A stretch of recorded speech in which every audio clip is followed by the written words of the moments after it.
ప్రకాష్ రెడ్డి గారు, ప్రెసెంట్ ఉన్నటువంటి సిచ్యువేషన్ లో ఇవాళ మనం అసెంబ్లీ కార్యకలాపాలకు సంబంధించి మాట్లాడుకుంటూ ఉన్నాం. టోటల్ గా అంటే ఇక ముందు కూడా అసెంబ్లీ సమావేశాలు ఇలాగే కొనసాగే అవకాశం కనిపిస్తూ ఉందా? అంటే పాలక ప్రధాన ప్రతిపక్షాల మధ్యలో ఏమనిపించింది వాళ్ళంతా చూస్తే కనుక? అండ్ బీఆర్ఎస్ తీరు మాత్రం మారట్లేదు, ఏది ఏమైనా అంటున్నారు సీఎం రేవంత్ రెడ్డి. ముందు ఒక విషయం చెప్తే, ఇప్పుడు ఇంతకుముందు ఒక ఎగ్జాంపుల్ గానే చెప్తున్నా, సివిల్ సప్లైస్ గురించి ఇంతకుముందు చెప్పారు. ఇప్పుడు అద్దెకి దగ్గర ఒక మాట అన్నారు, ప్రభుత్వం చెప్పిందే ఫైనల్, ప్రభుత్వం దగ్గర ఖైదాలు ఉంటాయి, చెప్పిందే ఫైనల్.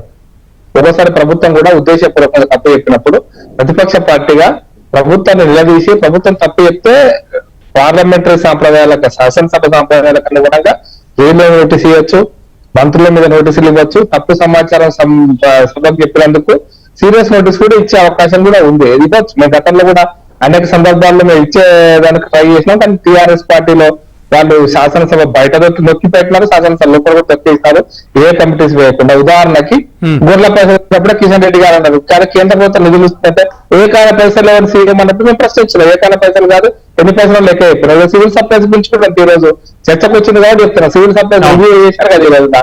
సివిల్ సప్లైస్ రివ్యూలో చాలా స్పష్టం, సివిల్ సప్లైస్ ఎంపీఏ మేము టీవీ చాలాసార్లు చెప్పినాం, నాన్ పర్ఫార్మింగ్ అసెట్ కింద ఒక బ్యాంక్ డిక్లేర్ చేస్తే తప్పనిసరి ఇంకో బ్యాంక్ పోయి రాష్ట్ర ప్రభుత్వం యొక్క అసెట్స్ ను కుదరబెట్టి అప్పు తీసుకొచ్చినారు.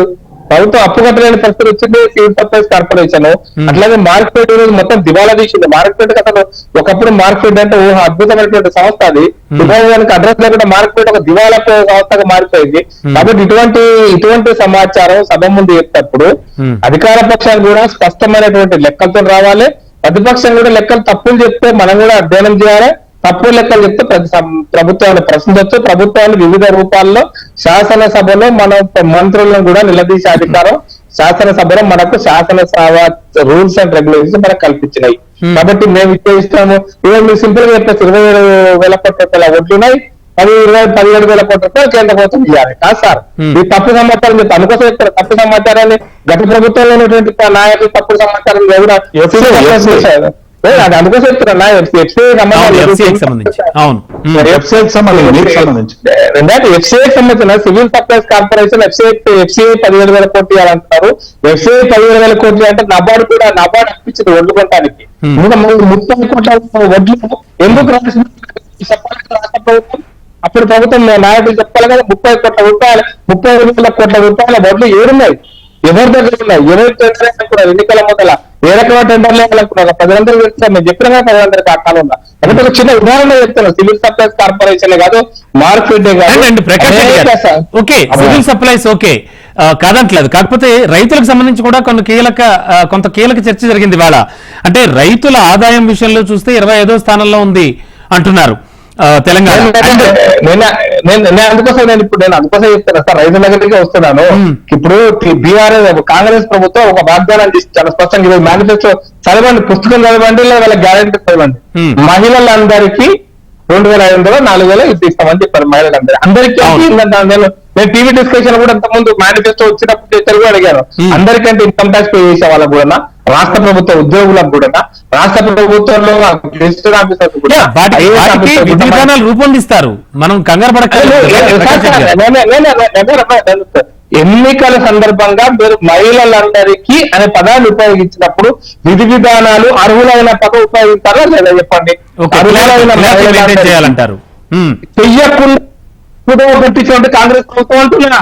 ప్రజలను అనేక ఆరు గ్యారెంటీల పేరు మీద ప్రజలను మోసం చేసినట్టున్నా.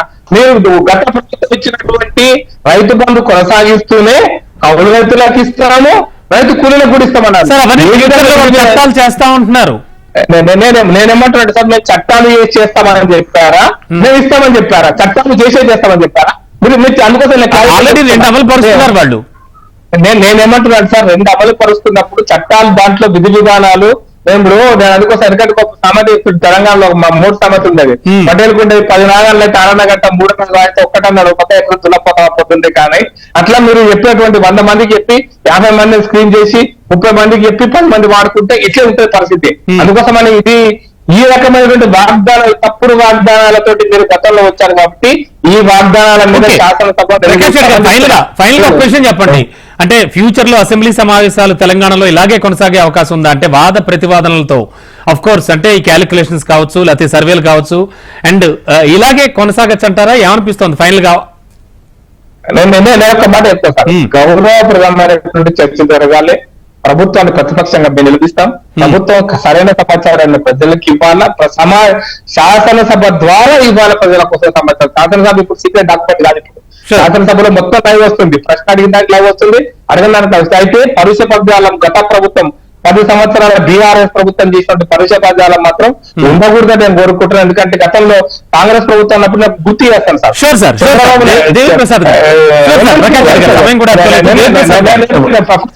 దేవిప్రసాద్ గారు ఫ్యూచర్ అసెంబ్లీ సమావేశాలు చర్చలు ఎలా జరుగుతాయి? ముఖ్యమంత్రి చంద్రబాబు నాయుడు ఒక మాట కంప్లీట్ చేయండి. 3 రోజుల సభ ఆగిపోయింది, 3 రోజుల సభ ఆగిపోయింది. రోషయ్య గారు ఎర్రగడ్డ ఒక మాట ఉన్నందుకు 3 సభ ఆగిపోయింది. అంటే నేను ఏమంటే పదాలు చిన్న పదమే, అన్పార్లమెంటరీ కూడా కాదు, అన్పార్లమెంటరీ పదం కూడా అనలేదు. కాబట్టి అన్పార్లమెంటరీ పదాలు శాసనసభలో రాకుండా శాసనసభ్యులు అందరూ గౌరవప్రదమైన వ్యక్తులే. ప్రతిపక్షంలో కొనసాగుతుంది. గౌరవం శాసనసభ్యులుగా వాళ్ళకు గౌరవం ఇచ్చి అధికార పక్షం ఉంటే ప్రతిపక్షం కూడా అదే విధంగా చర్చ కొనసాగించాలి. తద్వారా ప్రజలకు ప్రయోజనం పొందాలని నేను కోరుకుంటాను. Sure sir.